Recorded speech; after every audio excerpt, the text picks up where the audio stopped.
है अगर stock market में इंटरेस्ट तो सब्सक्राइब करना ना भूलें और साथ में ही बेल आइकन को भी प्रेस करें ऑल नोटिफिकेशंस के लिए।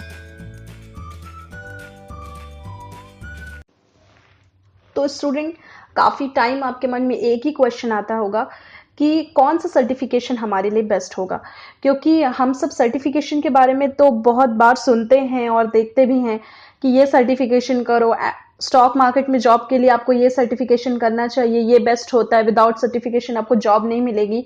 बट हम हर बार ये समझ नहीं पाते हैं कि हमें कौन सा चूज करना चाहिए, क्योंकि जो सर्टिफिकेशन है वो कितने भी प्रकार के हैं जो हम चूज ही नहीं कर पाते हैं कि बेस्ट कौन सा, और हमें ये पता ही नहीं होता कि हमारे नॉलेज के अकॉर्डिंग वो हमारे लिए बेस्ट है या हम किसी अनदर सर्टिफिकेशन को चूज करें।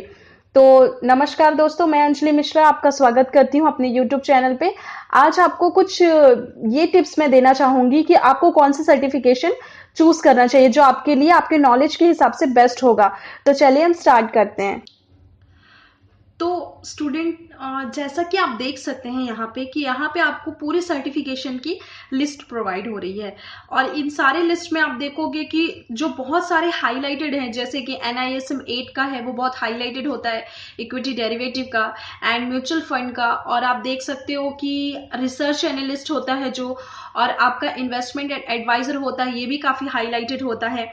तो इन सब में आपको सबसे बेस्ट कौन है जो आप बेसिक लेवल आपका जो क्लियर करेगा, और जो अगर आप स्टॉक मार्केट में जॉब करना चाहते हैं तो आपके लिए सबसे बेस्ट कौन सा होगा कि आप उसको चूज करोगे तो आपको ज़्यादा इन्फॉर्मेशन मिल सकेगी।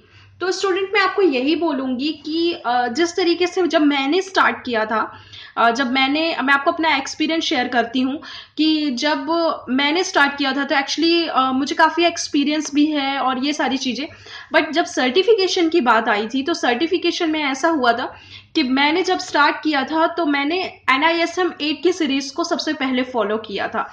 क्यों फॉलो किया था उसका भी मैं आपको बताती हूँ, क्योंकि जो इक्विटी डेरिवेटिव होता है वो बहुत ही बेसिक लेवल से होता है और ये हमें बहुत सारे नॉलेज देती है, बहुत सारे नॉलेज प्रोवाइड कराती है बेसिक लेवल पे।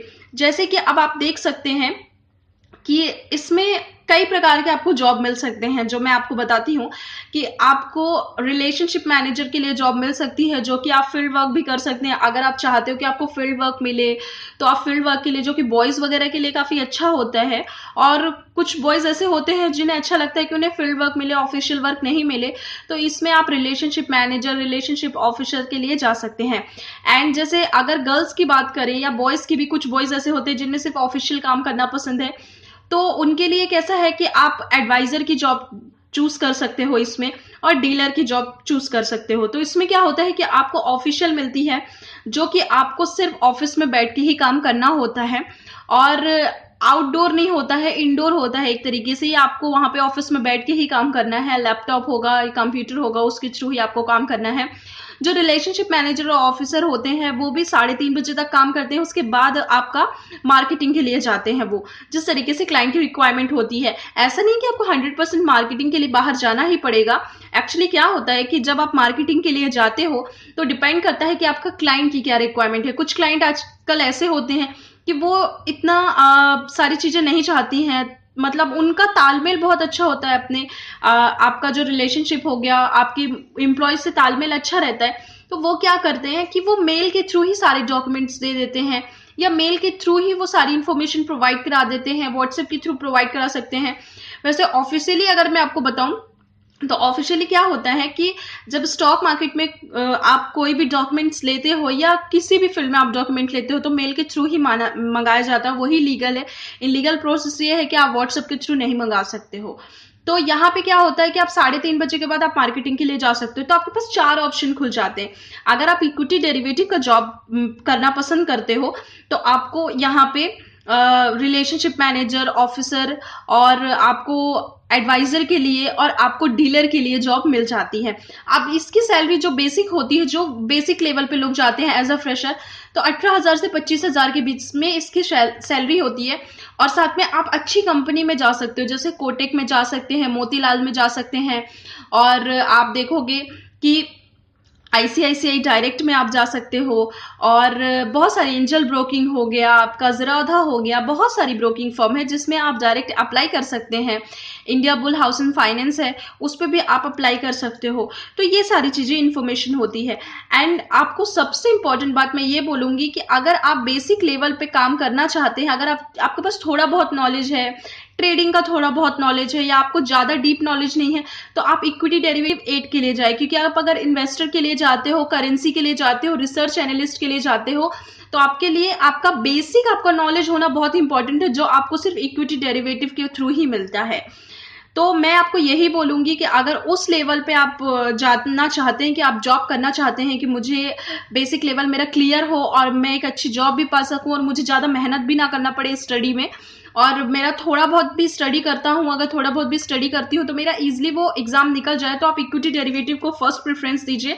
एंड उसके बाद आप रिसर्च के लिए अपने आप को खुद अपग्रेड कीजिए, करेंसी के लिए जा सकते हैं। उसके बाद म्यूचुअल फंड की बात अलग हो जाती है। म्यूचुअल फंड एक अलग टर्म है और स्टॉक मार्केट एक अलग टर्म है। बट म्यूचुअल फंड में क्या होता है कि अगर आप एग्जाम देते हो तो आप हिंदी और इंग्लिश दोनों में दे सकते हो और इसमें कोई निगेटिव मार्किंग नहीं होता है। बट अगर आप करेंसी का देते हो, इक्विटी डेरिवेटिव का देते हो, रिसर्च एनालिस्ट का देते हो, या इन्वेस्टर एडवाइजर का देते हो, लेवल 1 लेवल 2, तो सब में आपका माइनस मार्किंग भी होता है और आप सिर्फ इंग्लिश में ही एग्जाम दे सकते हो। तो मेरे हिसाब से तो यही रहेगा कि म्यूचुअल फंड एक अलग चीज है। म्यूचुअल फंड में अगर किसी को इंटरेस्ट है, उस फील्ड में अगर जाना चाहता है, तो वो NIS 5 का ही एग्जाम दे और उसे सर्टिफिकेशन में जाए। एंड अदरवाइज अगर आप चाहते हो कि आप स्टॉक मार्केट में, प्योरली स्टॉक मार्केट में जाओ, सेल्स में जाओ और काफी अच्छा पैसा भी आप कमाना चाहते हैं, कि सेल्स के थ्रू आप अच्छा पैसा कमा सको, अपना टारगेट कंप्लीट कर सकते हैं, आपके अंदर है कि आप अपना टारगेट कंप्लीट कर सकते हो, आप बात करने में भी अच्छे हो, क्लाइंट को कन्विंस कर सकते हो, तो मेरे हिसाब से इक्विटी डेरिवेटिव में ही जाना चाहिए। अगर आपके पास थोड़ा भी नॉलेज है ना स्टॉक मार्केट का, और अगर नहीं भी नॉलेज है ना, तो भी आप इक्विटी डेरिवेटिव 8 में ही जाइए, क्योंकि वो बहुत ही बेसिक लेवल में आपको सारी इंफॉर्मेशन बताता है, जिससे कि किस तरीके से ट्रेड करना चाहिए, क्या होता है, क्या क्या काम होता है स्टॉक मार्केट में। जो हम प्रैक्टिकल नॉलेज रखते हैं ना, ये टोटली उससे डिफरेंस रहता है। इसलिए डिफरेंट रहता है क्योंकि यहाँ पे आपको थियोटिकल नॉलेज पूरा देता है, और थियोटिकल नॉलेज आपका कंप्लीट होता है जो आपको सिर्फ इंटरव्यू में वो सारी चीजें पूछेंगे। उसके बाद आपका जो प्रैक्टिकल नॉलेज होता है वो आपको जॉब से ही प्रोवाइड हो पाएगा। आप खुद से अगर ऐसा चाहोगे कि मैं ये सारी चीजें देख लूं और मुझे प्रैक्टिकल नॉलेज भी हो जाए, तो नहीं, वो चीजें आपको सिर्फ जॉब से ही मिल पाएंगी।